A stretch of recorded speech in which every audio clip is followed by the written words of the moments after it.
are talking to voters, election officials across the country in battleground states, Pennsylvania and Arizona right now, those battlegrounds that have played such a crucial role again and again, and maybe the deciding factors tonight. Let's start with Kate Baldwin. Kate, you're in Bensalem, Pennsylvania, and we have just heard about lines and lines and lines across the state. What are you seeing and hearing right now? First and foremost, we are in Bucks County. As you said, Bensalem, this is the swingingest county in this swing state, and we've heard from officials here in Philly and other collar counties like Montgomery that turnout today is high. What that means and who that benefits, TBD. But we have been talking to voters all day. Their stories, fascinating. With me is one of those voters here. This is Heidi Dragan. Heidi, thank you so much. You told me you were born and raised here. This is your high school. What's driving your vote? What's motivating your vote this time? Women's rights. I have a daughter, and I want her to have the same exact rights that I had. You're about to walk in. Would you like to share who you're voting for? Kamala Harris. How have you voted in the past, 2020, 2016? Democrat, yes. What do you think of the messaging you're hearing from Donald Trump? Is it a vote for Kamala Harris, or is this a vote against Donald Trump this time for you? For me, it's for Kamala, but it's definitely against Donald Trump. I'm over the rhetoric, not proud that that's what's representing our country. We can do better. What do you think of the nature of this election? How toxic it's gotten, the messaging, the two different realities really that we've been seeing presented by these candidates? Well, on his end, extremely toxic. I love the way she's ending. Not toxic, not saying bad things, and just really making a difference in what she's going to do for us. So I'm excited. Very excited. Pennsylvania, always a swing state. You live in one of the most competitive counties in this state. Thank you so much, Heidi. Really appreciate your time. Thank you. We've been talking to voters all day. Their stories all fascinating, and their voices now being heard, Aaron, because they're going in to vote. They're going in to vote, and they're waiting to vote, and they're going to wait and wait. And Maricopa County in Arizona, it all could, of course, all come down to that. We hear about possibly record turnout where you are, Kyung, in Mesa. What are you seeing now from voters? Looks like there's a line behind you. There's a very long line here. And before I start showing you this line, I want to point out that in Maricopa County, the average wait time is 2 minutes. But that's not the case here at Mesa Community College. This is the end of the line, and I just want you to walk with me a little bit. You can see that there are families here. It's a very diverse line. It's not just college kids who are lining up to vote here. It's this is really just a slice of the entire electorate here in Arizona. We are seeing Latinos, we're seeing a lot of women, we're seeing students, we're seeing older voters. We are hearing from the Maricopa County recorder who just tweeted saying, please go somewhere else to vote because this is not typical for what you are seeing in the county. What they are seeing is very, very short wait lines. And this is Haley. Hi, Haley. You were just talking with my producer, Anna Maya. Yes. And who are you voting for today? Kamala Harris. You're voting for Kamala Harris. What's interesting about this particular district is that it's a very independent district, that you also have friends who are voting the other way. Yes, I do. Very close friends, actually. And that's pretty typical for right this now. county. Right. And so what we're seeing is a lot of independent voters as well as we walk down this line further. And I want to point out that it's a 75-foot rule before you hit the where people are voting. And we're not there yet. That's how long this line is. There are signs up to encourage voters to go elsewhere because the lines are so long here. But the other thing is, if you look at this line, you see everyone's being really polite. There's this child in a cart over here. Everyone's being very patient, and this is really democracy at its finest. But if it comes down to Arizona and Maricopa County, Aaron, the one thing to point out is that it will come down to those independent suburban voters here in Arizona, just like this one. Aaron? Really incredible, just looking at that line that Kyung has, and also that, the sign that says, go somewhere else, but yet people are standing there waiting to cast their vote so that every vote can be counted. Of course, long lines, a sign of turnout, but also you want everyone to be able to vote. You don't want people to turn away. Let's go to our voting desk where Pamela Brown is getting some real-time updates on the turnout, what we're really seeing, tracking the early voting trends and what you can already ascertain from the data, Pamela. And I understand you have some new information on Georgia. what are you paying attention to? Yeah, I've been talking to my sources on the ground there in Georgia who are affiliated with the election there. And here's what we're learning at this hour. Fulton County will likely seek a court an extension of polling hours. So here's what's going on there. Affected by those non-credible bomb threats we've been reporting throughout the day until 7:30 p.m. That's what a Georgia official with knowledge of the request told me just moments ago. And that same official telling me there are 2 polling places in Cobb County that will stay open until 7:20 p.m. and 1 place in Gwinnett County that will request an extension until 8 p.m. and is in court this hour. But the official told me the majority of precincts will still report the bulk of results by 8 p.m. And we keep hearing from officials there, including the Secretary of State, that first drop around 8 p.m. will likely be around 70% of the total vote there in Georgia, Aaron. Wow, which is they've been saying they're going to be efficient, they're going to be quick. Yep. We hope that that is the case. So, we hear everybody talking about the gender gap, and you just heard Chris Wallace talking about that. What can you tell us about this gender gap that we've been hearing about in the ballots cast prior to today, as we're starting to get a fuller picture of who has shown up to vote?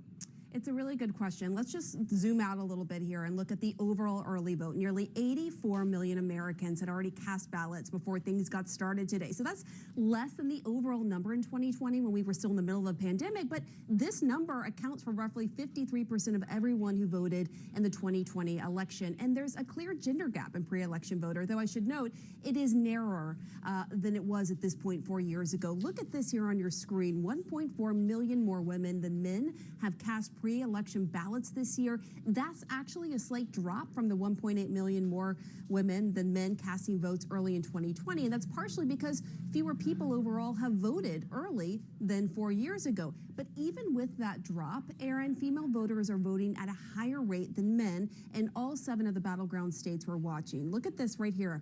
The orange bars are female voters and the green bars are male voters. You can see here in these key states, Arizona, Georgia, Michigan, Nevada, North Carolina, Pennsylvania, Wisconsin, female voters are outpacing male voters across the board. Aaron, former President Trump, he has been reaching out to male voters in his final push. We'll have to wait to find out the numbers we're seeing now, how they compare to the votes that come in tonight. All right, Pam, thank you very much. And some of the Trump campaign, Jake, of course, saying, all right, young men, come out and vote. We'll see if they do as people get out of work. We'll see who shows up to vote now. Indeed, and we are standing by for the first results from our exit polls of voters in the make-or-break battleground states. That's coming up just minutes from now. Our correspondents are on the ground at key polling places. We'll get another update on turnout and more. That's next.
And we are back with CNN's live election coverage. You're looking at a live picture from Lawrenceville,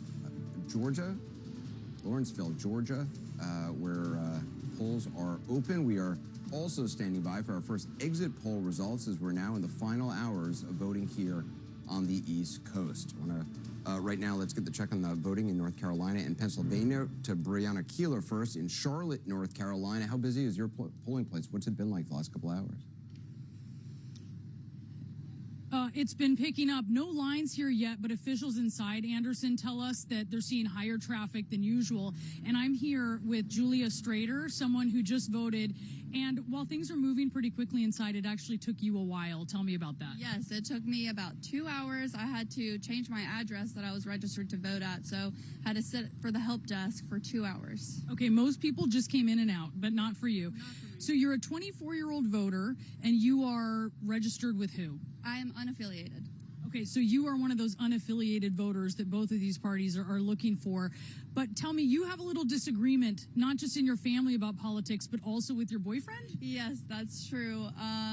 We just don't really see eye to eye on that part, but it's also nothing crazy for us. But Okay, and so what are you focused on this election? I'm focused on definitely just picking the right person. I think that was the most important part to me. You don't want to say who you're voting for. Correct. And why is that?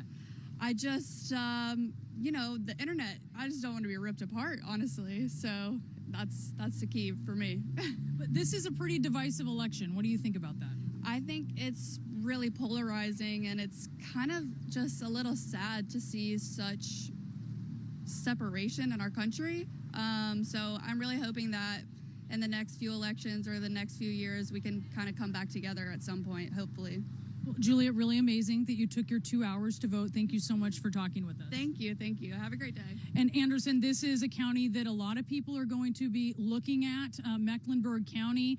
Democrats do outnumber Republicans here, but for the first time, those unaffiliated voters, people registered like Julia, actually outnumber Democrats, according to the latest Board of Election numbers. So we'll be keeping an eye on what happens with them tonight. All right, Brianna, we'll check in with you. Let's go to Brian Todd right now to polling place in Canonsburg, Pennsylvania, near Pittsburgh. How strong is turnout there? Very, very strong, Anderson, and we're expecting a rush hour surge just minutes from now. People coming in and out of here all day long.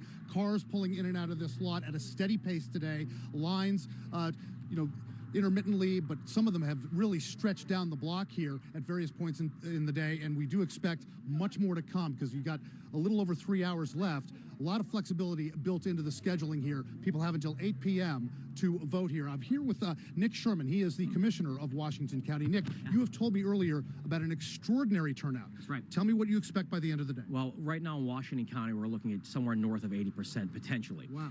My wife voted here this morning. She was about an hour and 40 minutes for it. So this is Washington County in North Churban's a bedroom community. So we had a big rush in the morning. The line stretched out the door, down the block. Right now, this is what we're calling the calm before the storm, but we're expecting huge numbers here pretty soon and all over Washington County. I was in Cecil Township, the south suburbs of Pittsburgh. There was about an hour and a half to 2 hour line earlier today. So we're seeing a pretty big turnout in Washington County. We're really happy about that. Nick, thanks very much for talking to us, and good luck with the rest of the evening. It's going to be an electrifying night here. Absolutely. Welcome Thank to you. Washington County. Thank you very much. It's been great here in Washington County, guys. Really just exhilarating a vibe here from voters. They're so excited about the fact that this state could well decide the next president. Back to you. All right, Brian, we'll check in with you back with the team here in New York. David Axelrod, you've done a couple of these. Here we are. Here we are. What are you We've looking taken at? a long journey together Yes. in this incredible saga that nobody could have written. And it seems fitting that we're here on election night, an hour and a half before the polls close. And I asked someone who's deeply in the bubble of this campaign where he thought the race was. And he said, we can say with a tremendous amount of authority that we don't know. Because turnout is very high. It's high in the rural areas. It's high in cities and suburbs. And we honestly have to look. But I think Chris Wallace made the important point. How the margins that they have among genders is going to be really important. If men vote for Trump in larger numbers than women vote for Harris, that bodes well for him. if she votes, if women vote for her in larger numbers, she's going to win the race because women will vote. There'll be a larger proportion of the electorate. I mean, I think Dixville Notch was kind of a metaphor for this entire race. It just feels like a complete It was a split vote in Dixville. Split vote. So yeah, the breaking news 3-3. Listen, Donald Trump has the advantage in this because he's been running for 2 years, but he's really been running for 9 years. Kamala Harris came into this race 3.5 months ago. If she pulls that off, this is a monumental accomplishment of politics that I don't think any of us could have predicted could happen. It will come down to the gender gap. It's going to come. We're going to keep our eyes, I think, on where some of these urban numbers are tonight in Philadelphia. Turnout is going to be huge, but then look to the suburbs. Is this peel off of women who are outside of Philadelphia and just can't, maybe voted for Trump before, but can't tolerate him this time? That bodes well for her. But never sleep on Donald Trump. This is somebody who has come back from things no other political figure possibly could. And I think that this genuinely could go any direction. Yeah, so, I mean, Anderson, we sat here through all these things, right? We sat here through the trials, the convictions, the Bronco ride through the city almost, right? The assassination attempts. To Alyssa's point, this is, if Trump wins, it is like a phoenix rising from the ashes. People wrote him off as, nobody wanted to talk to the guy. No one wanted to go to Mar-a-Lago. He was dead man walking. He was It's like nowhere. the bear that RFK Jr. killed, rising back. I mean, the guy was nowhere, and here we are. Axis people in the bubble on the Harris campaign are saying, we don't know. I've talked to like heads of really important Democrats in the city in the state of Pennsylvania who say we don't know. Everybody doesn't know, and so the fact that whoever wins this race, whether it's Donald Trump or Kamala Harris, whoever wins, it's going to be historic just for that exact reason. They both sides have done incredibly well, and that's why I'm just proud. I'm proud of Kamala Harris. I'm proud of somebody. She had to pick up a baton that had been dropped, and she had 107 days to do something extraordinary, and she has. And I'm also proud of the grassroots people who are out there, won't say die, knocking on doors or anything they can. We know something, and we don't know something else. We know for sure that there is an authoritarian movement in this country. We know it's pulled in some amazing people, good people, union workers, veterans, some people here with us, but it's led by somebody who is an authoritarian, who does not believe in our Constitution. That movement is strong. We know that. It has pulled in the richest man in the history of the world. That's a strong movement, Elon Musk. It's pulled in one of the most famous political families, RFK Jr., with his whole movement of conspiracy people. There is a strong authoritarian movement. The question is there a movement for freedom that can stop it? We're going to learn tonight, is there a movement for freedom and decency and dignity that can stop that movement? That's what we're going to learn tonight. Well, we'll soon get an early read on what battleground state voters are thinking. We are nearing the rollout of our first exit polls, plus we'll get updates on Michigan and other blue wall battlegrounds that are so important right now. A lot ahead after a quick break.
It is America's Choice right now, and we're watching as voters are casting ballots in Mesa, Arizona. You see there on your screen, and throughout other battlegrounds that will determine whether Kamala Harris or Donald Trump becomes the 47th president of these United States. Let's get to the magic wall now, where John King is looking at the so-called blue wall. John, what are you watching for? So, Jake, as you look through these states as we go, one of the questions people have all the time is why these 7, right? Why these 7? Nevada is a lot different from Pennsylvania. Wisconsin is a lot different from Arizona. Why are these the 7 battleground states? What makes them so unique that they're generally toss-ups all the time? It is because of the greatest dividing line today in American politics, and that is education. If you look at this, see the dotted line across the top? That is the national average for the percentage of a population nationally that has a college degree. Massachusetts and Vermont, 2 of the blue states that are significantly above that. The percentage of the people have college degrees. They vote blue reliably. West Virginia and Arkansas among the states that are a good deal below the national average for voters with a college degree. They vote red. What makes the battlegrounds unique? Look at them. With the exception of Nevada, which is below, a little bit below, they hug the average. That's why they're battlegrounds. You have an equal percentage of people with college degrees, without college degrees. So that is what unites them, even though geographically they are far apart. Now, this is how it plays out when you look at them this way. This can also play out within the states. Come on over here and I'll show you what I'm talking about here. Let's just take Pennsylvania as an example. Pennsylvania, as you know, Jake, your home Commonwealth, one of the most complicated states on the map. So what happens down here? Let's look at Montgomery County. Used to be, when I started doing this, a Republican suburb. Now it is a strongly Democratic suburb. Look at Joe Biden, 63% of the vote there. Well, let's take a look at education in Montgomery County. Look at the percentage, nearly 60%, well above the national average in Montgomery County, have a college degree. That's why it's the clearest dividing line. That's going to vote Democratic. That's Montgomery County. Then pull out and just randomly pick a county. Donald Trump does very well out in these rural counties. So you pick up here Tioga County. He gets 75% of the vote there, right? So let's take a look and just do the comparison. Bring this back out. Pop that up. And look, well below, right? Almost half, right? In Montgomery County, it was nearly 60%. Here, it's 31% with a college degree. So education, the greatest dividing line in American politics right now. It is the one common factor, Jake, that makes the battleground so competitive. Fascinating. Back to Aaron Burnett now in our battleground correspondence. Aaron? All right, Jake, so we're talking about these battlegrounds, and you talk about the education and what makes the battleground a battleground. We're getting new information from Nevada and Wisconsin, 2 crucial battleground states. Jim Acosta is at a polling place in Las Vegas. Jim, earlier, Secretary of State from Nevada was talking about where you are, just the surge in youth turnout that they're seeing as they try to figure out how long it will take to count. What are you seeing right where you are in Las Vegas? Well, they're pulling out all the stops as they do in Vegas to get people out to vote, Aaron. And we are outside Allegiant Stadium where the Las Vegas Raiders play. And I'm with one of the Las Vegas Raiders right now, Charles Snowden, who came here to vote. And he's a defensive end with the Las Vegas Raiders. And I guess, Charles, why are you out here at this particular site to vote? I guess maybe it was a requirement from your employer, or what can you tell us? And what was on your mind more seriously when you went in to vote? Yeah, no, it wasn't a requirement. I just think it's just, how often can you say you play in the NFL and get to vote at your home stadium? And so I just wanted to come out, do my civic responsibility and get out and vote. And what issues were on your mind? I know you were telling me before we got started, you didn't want to say who you were voting for, but what was on your mind going into the ballot box? Definitely just housing, women's reproductive rights, and just trying to be on the right side of history. All right, very good. And Aaron, I mean, this county that we're in right now, Clark County, I mean, this is going to be the big vote total here on election night. We're expecting those returns to come in later on this evening. The polls close at 7 o'clock. That's when we'll start to get a lot of the tabulations coming in. Charles's vote with all of the other Nevadans who have cast their ballots. We'll get those numbers in later on tonight. Back to you, Aaron. Right, and we'll see. Of course, the Harris campaign has expressed confidence about Nevada, optimism, but we just don't know. And as these votes come in, Trump campaign saying optimism as well. Let's go to Wisconsin. Sarah Seidner, you're in Cedarburg, which is a suburb of Milwaukee. Obviously a must-win state in the blue wall. So what are you seeing where you are right now? Cedarburg used to be a reliably red city since 1926, by the way. But things changed in 2020 when Joe Biden won by just 19 votes, and we are seeing an incredibly large turnout here, according to officials. I do want to give you some sense of what's also happening, something that no one knew might happen, but you're seeing the non-registered voters over there. They are here to register to vote. So far, that number is at more than 300 people have come in and newly registered voters here in Cedarburg. They could make the difference when you think that only 19 people made the difference in 2020. Now, I want to give you an example of what happens. They register here, they come to this desk behind me, and they have to show their ID. They are checked in on the voting rolls, and then they take a little piece of paper that you're seeing right there, and they go to their district and they pick up their ballot, which all of these folks here working at the polls have, and then turn to your left here, Stike. They vote right here, and it goes into the tabulation machine, which is down here. There are only 2 of them, but this is the only place to vote in the whole city. So you see a lot of folks coming through, and we're also seeing a very high number of absentee votes, 5,500 of the about 9,500 folks who are registered to vote. Now, we just happened to see this young lady coming up. You came here today. What did you come to do? Because I noticed you were not a registered voter when you walked in the door. What happened? I'm not a registered voter. I got my ID and I just gave the lady my ID and I registered to vote with my mom, and then I went to the nice ladies at the District 4 and then I got a ballot and did that. And it took less than 10 minutes. Have you ever voted before, or is this your first time? This is my first time. I just turned 18. Why was it so important for you to vote? I want to be a part of the difference, along with like all my friends are voting right now, and they've been a hot topic. So I want to join the group too. It's been a hot topic. How old are you? I'm 18. You're 18 years old. So are you graduated from high school, or are you about to graduate? I'm about to graduate, class of 25. Class of 25, and you said all your friends are voting. So the possibility is that this is popular with young folk. Perhaps there'll be a lot more young folks who come out and vote. Now, the last question, who did you vote for and why? I voted for Kamala Harris. Why did you do that? She's a Democratic, and I do approve of her women's rights and being different for the minority group. Yeah. Thank you so much for talking to us. I appreciate it. And thank you for registering to vote. It's great. Congrats on your first time voting. It's amazing. Appreciate it. All right, that is what's happening here in Cedarburg, and things are starting to get a little more busy. But we've been watching people trickle through all day long. They're expecting that potentially this may be a record for the percentage of voters. They're expecting potentially 95% of registered voters to show up and vote here in this city.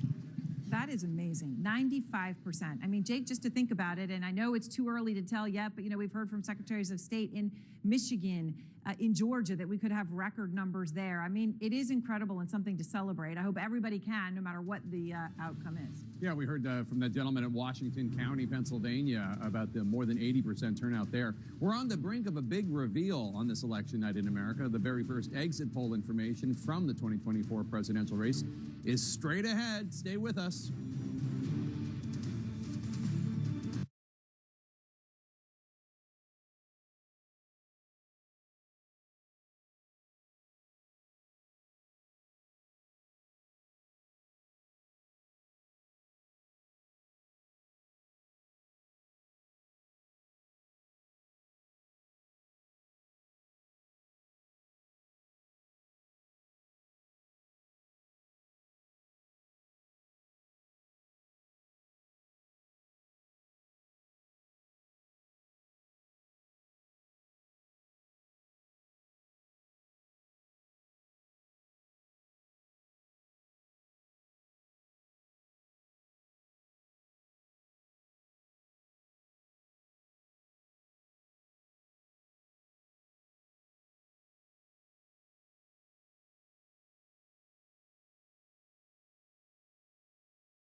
Welcome back. You're looking at voters in Lawrenceville, Georgia, who are, like so many others across the United States, making important decisions right now. The nation at a crossroads, waiting to learn if Vice President Kamala Harris or former President Donald Trump will be the next president. And we're back with our election coverage. John King, should we all be bracing for the kind of protracted vote count that we had in 2020, which really lasted until Saturday? Should we be preparing for that or not? What we're told by state officials, Jake, officials we trust, is it'll be somewhere in the middle. They don't think it's going to be as long as 2020, but they do think it could take a while, especially if it's very close in some of the battleground states. One thing we do have to be prepared for is for the map early on in the night, perhaps not to look like the map is going to end, either later in this night or as we get a day or two down the road and we get final results. Why do I say that? Remember 2020.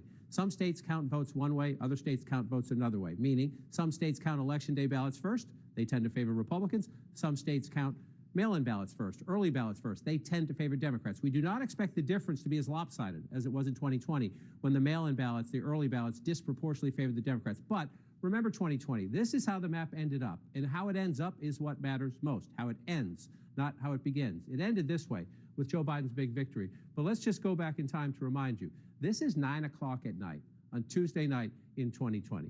You look right here, right? So Michigan is red. Texas is blue. Mississippi is blue.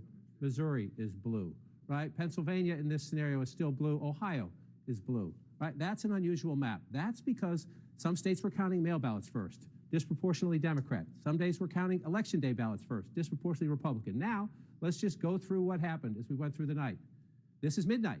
You see, Texas went back to being Texas. It's a red state. Missouri went back to being Missouri. It's a red state. As they continued to count the votes, right? You still see Ohio goes back there. Then we get to 12 noon on Wednesday, the next day. What has happened? Michigan has gone blue. These have gone back to themselves. Keep an eye. Pennsylvania is red here, but it's only noon on Wednesday. We continue to count the votes. By noon on Friday, Pennsylvania is blue, Michigan is blue, and I just want to take this off. At this point, the map is filled in pretty much where it ended. This is noon on Friday, and then, of course, it was Saturday morning just before noon.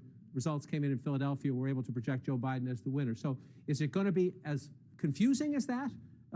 Some people call that a mirage. It's not a mirage. Those votes are real. Joe Biden was leading in Texas. Joe Biden was leading in Missouri. It just wasn't the full pie. It was a piece of the pie. So we'll have that again tonight. Some states count in different ways because the states decide how to administer their election. So the word of the night, just as it was in 2020, is let's be cautious.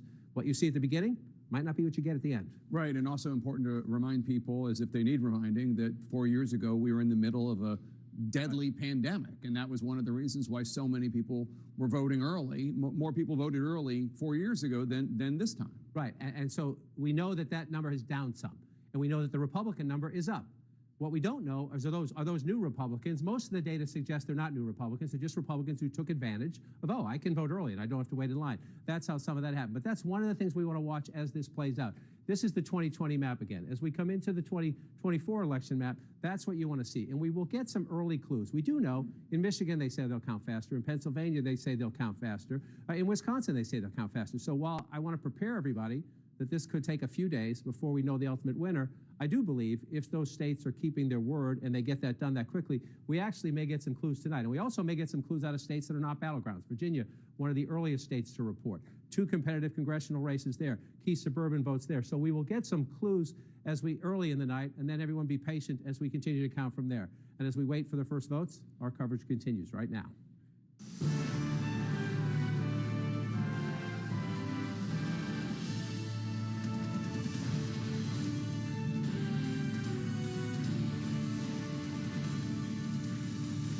Take a look at these images, a live picture of the beautiful experiment in democracy of these United States. These images from Mesa, Arizona, voters there and across the United States continuing to cast ballots in this presidential election with high stakes and stark choices. If you are just joining us, I'm Jake Tapper. This is CNN's live coverage on election night in America, and we're about to get an early read of who is voting and why in this historic face-off between Vice President Kamala Harris and former President Donald Trump. Stand by for our very first exit poll information. That's coming up just minutes from now. Also ahead, the very first votes of the 2024 presidential race will be reported after 6 p.m. Eastern in areas with the earliest poll closings. The race to 270 electoral votes is underway with a total of 60 electoral votes on the line in 6 states where all voting ends at 7 p.m. Eastern. Those states are Georgia, Indiana, Kentucky, South Carolina, Vermont, and the Commonwealth of Virginia. Georgia is the first major presidential battleground up for grabs this evening. Democrats are hoping to hold on to the state that they narrowly flipped to blue 4 years ago. Republicans fighting to take it back. CNN teams are keeping tabs on the final hours of voting in all of the crucial swing states that will decide who ultimately wins the White House. And our campaign correspondents are at the candidates' headquarters. Let's go now to Abby Phillip, who's at Harris HQ here in Washington, D.C. And Abby, what's the Harris camp's take on the battleground states right now? Jake, they are looking very carefully as turnout is happening, particularly in the parts within the battleground states where they need to turn out their people. One source familiar with the ongoing voting situation in Philadelphia in the Commonwealth of Pennsylvania says that they are happy with the turnout that they have been seeing so far, particularly in the northwest wards of that city, that heavily Democratic city. This source says that some of the polls even requested additional ballot paper to meet the demand of voters. So if you are the Harris campaign today, that is a very good sign. You need that plus in order to win the state, or the Commonwealth, excuse me, of Pennsylvania. And they are looking very carefully to make sure that in Philadelphia, especially where there's a strong black vote, where they need to really drive up those margins, that they can get there before the end of voting today, Jake. All right, Abby Phillip, thank you so much. Let's go south now to Caitlin Collins in the Palm Beach area. And Caitlin, do we have any idea when we're going to hear from Donald Trump this evening? Because obviously 4 years ago he came out and prematurely, falsely declared victory. Do we have any idea what his plans are this evening? Well, right now, Jake, what we're hearing from sources that they are planning to hear Donald Trump speak tonight. Of course, what he says remains to be seen. What I am hearing is that he will make an appearance where I am at the convention center. This is where we are expecting several thousand of Trump's supporters and donors to come and gather here behind us for one of two parties that is happening here in Southern Florida tonight, the other being at Donald Trump's Mar-a-Lago Club, where he's going to be surrounded by friends, family, major donors and surrogates like Elon Musk and whatnot. But Jake, I am hearing that Donald Trump is expected to show up here tonight to speak to his supporters. He said earlier he hasn't written a speech yet, and it's not completely clear that he will be here. But I've heard from sources that say they are planning for him to come. They can quickly whip up what his remarks are going to be. One thing, Jake, that Trump has been privately expressing frustration about is that a winner may not be announced tonight. And his own campaign aides have cautioned that is normal, that is likely expected, and that they don't think they'll know the victor of this race tonight. Obviously, that doesn't mean anything is wrong. It takes time to count the votes. But Trump has been frustrated with that because he says he wants an outcome tonight. Of course, Jake, the question is whether or not there are influences around him encouraging him to declare victory like he did last time in 2020, falsely. All right, Caitlin Collins, thanks so much. And we can now share the very first exit poll information with potential clues for how this night might play out. David Chalian has that. And David, how are voters feeling about the state of the country as they cast their ballots? Sorry, before we dig into the numbers, I just want to say two things so that everybody understands what we're looking at here. One, these are early preliminary exit poll findings. These numbers will shift as the night goes on and more interviews come in. The second thing everyone should be aware of, this exit poll encompasses every kind of voter, whether you voted pre-election day, on election day, by mail, early in person before election day. We have incorporated polls of all kinds of voters that are incorporated into this exit poll. With that being said, let's look at the numbers on the mood of the country. It's a pretty dour mood in terms of the way people feel things are going in the United States. Nationally, only 7% of voters say they're enthusiastic. 19% say they're satisfied. Look at these numbers. 43% dissatisfied, 29% angry, 72% of the electorate nationally say they're dissatisfied or angry. What about America's best days, we ask? Are they in the future or are they in the past? 61% of voters in this election across the country say America's best days are ahead of the country. 6 in 10 say so. 34% say the best days are in the past. And finally, President Joe Biden's approval rating, it's at 41% in these early preliminary exit poll findings. 58% of voters in this election across the country nationally disapprove of the way that the incumbent Democratic president is doing his job, Jake. All right, interesting stuff. David Chalian, thanks so much. And let's talk about it with our panel. And Dana Bash, obviously this is early exit poll data, but still looking at this, which really doesn't deviate so much from polling in general we've seen. Joe Biden not popular, most Americans dissatisfied.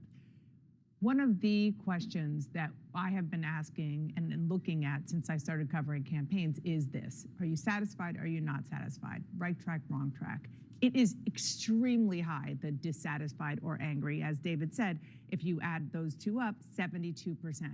What we don't know, because this is such a different election, is whether the dissatisfaction or anger will be taken out on Kamala Harris or Donald Trump, because they are both effectively, Harris is part of the current administration, but Donald Trump and the Trump era is very much upon us. We don't know how that's going to be read. I gotta say, I think that's putting the best spin on it. I think when you see current voters saying that by a 3-to-1 margin that they are dissatisfied with the country, dissatisfied or angry. I gotta say, I think that that's with the present conditions in the country. I mean, in conventional terms, it would be a miracle that Kamala Harris could win with that kind of headwind, and also with a president. Remember, she was part of the administration. The Biden-Harris administration was 41% approved, 58% disapproved. This isn't even close to the 50% but I want to be they traditionally. Let me just finish my point. Yeah. Which is just that if she is able to overcome those numbers and still win this election, then she has done a remarkable job of somehow separating herself that she's part of the solution and not part of the problem. It's early in the night, I think, for me to put it behind a name, but I am actually really cheerful at seeing that 61% of people here are saying that America's best days are in the future. That means they are showing up today believing they can do something about it. And as someone who walks the streets and people come up to me and say, I don't understand what's going on, the partisanship and complaining, it's good to see that, because it means people feel like they are not helpless in this scenario. Well, one of the things, Chris, about that is it's just like the idea, it's like polling on the issue of democracy. You can see that people are concerned about democracy, and yet that doesn't necessarily mean they're on the side of the Democrats who oppose the January 6th insurrection. It's really, people can have, we all contain multitudes. But the only thing I would say is that look, what are the big issues in this election? It's been immigration. It's been the economy. We know people are unhappy with the cost of living. We know they're unhappy with the flood of people across the border, and I think that's reflected in these numbers. John King, what are you looking for in the two battlegrounds where voting ends earliest today, Georgia and North Carolina? Jake, as you know, I'm a demographic and a data geek. These are two of the greatest tug-of-wars in American politics, Georgia and North Carolina, because of the even balance in the states. So votes are going to come in early, and because they're battlegrounds, they're going to help us understand quite a bit. This is the 2020 map. So this is the 2020 map. Remember that. But look at this state. Look at all that red. What do they have, number one? They have a lot of small rural counties, the places where Donald Trump runs it up, and just give you an example, pick it up, and runs it up big, right? You pick any random one, he's going to be above 65%. Sometimes he's above 70% or more. He runs it up big. What else do they have? They have urban centers that have a large African-American population and growing suburbs of college-educated voters. You have that in Mecklenburg County. That's Charlotte, the biggest county of the state. You have it up here in Raleigh-Durham, the Research Triangle. An African-American population plus a high college-educated population, a lot of young voters. So both parties have their base. The question is who can win the middle. Just one thing to look at in these states, right?